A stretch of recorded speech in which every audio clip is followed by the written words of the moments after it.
our weekly bit plan. And again, our goals, our standards for each week are play smart, tough, and physical, and that's our goal for this Saturday, or this Friday, excuse me. How do you feel like you've played this year? You've had such an interesting role being inside and outside. I think you probably envisioned being outside more. Yeah, moving from playing inside last year and then getting an opportunity to, play outside this year has been a lot of fun. And I do, enjoy being outside to get a little space and be able to use my ability and my speed. And like I said, this is still my first year playing, a defensive end in its entirety. So the position is, in terms of college, relatively new for me, and I'm still, figuring out the, different, aspects and just really trying to improve my game. But there's still a lot to work on. There's still a lot to improve on, and that's that's the fun of this game. That's why I love this game so much, is because you've never arrived, and there's always something more to improve on. Your name's getting brought up with NFL things. Have you heard that? Have you paid attention to it? Yeah, that's been mentioned to me, but that's not something that I've focused on right now. And like I said, I've always just been focused on the season. And we got Nebraska this week, and that's something that I believe playing at the next level is a result of playing hard and in season and in these games each week. So I think if I can continue to do my job, play hard and play fast, that I will give myself an opportunity at the next level. Do you see it happening this year, or is it more of a next year? I have, I haven't even looked into that yet. But again, I think that's a decision that will have to be made and looked at after the season. But I love this program, I love it here, and I have no interest in moving. You look at their quarterbacks; they've had all kinds of different quarterbacks in, depending on the situation or injury status. But the primary one, Casey Thompson, what does he do well? And what do you guys have to watch out for? He's a really mobile QB, as we've seen even last week. I believe they played Wisconsin, and a lot of that game ended up being close because he was able to get out of the pocket, use his feet, and hurt that defense. And a big focus for us this week is to limit how much he can move back there. Rush smart up front. Not contain ourselves, rush smart, have eyes on the QB.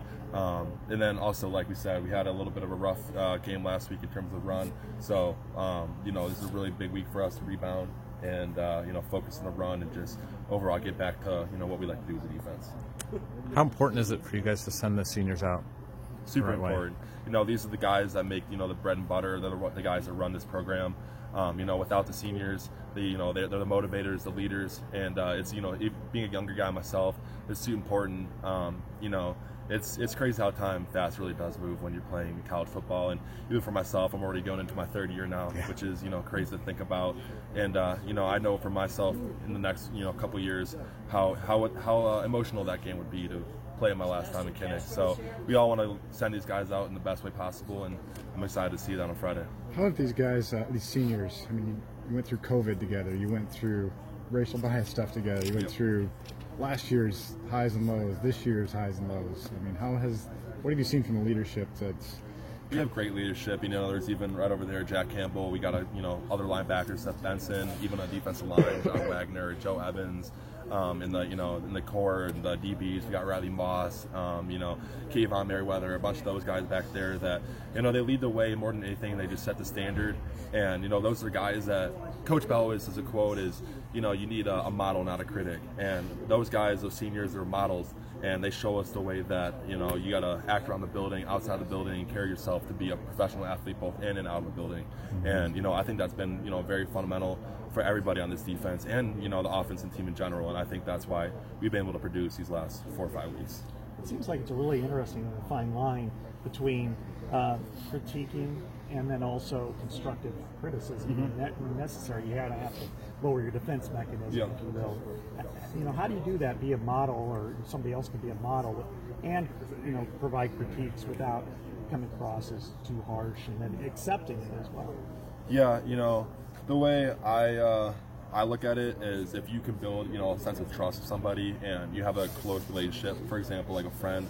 If you're talking to a friend and you explain to them where they went wrong, where they can improve, say it in a constructive way, you said, in non-criticism.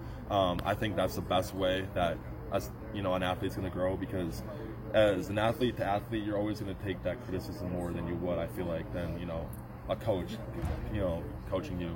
And not always, but the bond that we have, like you said, we've gone through COVID, a lot of ups and downs for the last couple of years, and as a result, we have a super tight knit group. And you know, this is for me probably the tightest team I've ever been on in terms of this year. And you know, I feel comfortable going up to any guy, and I hope any guy would be comfortable coming up to me, telling me what I need to work on and where we can improve.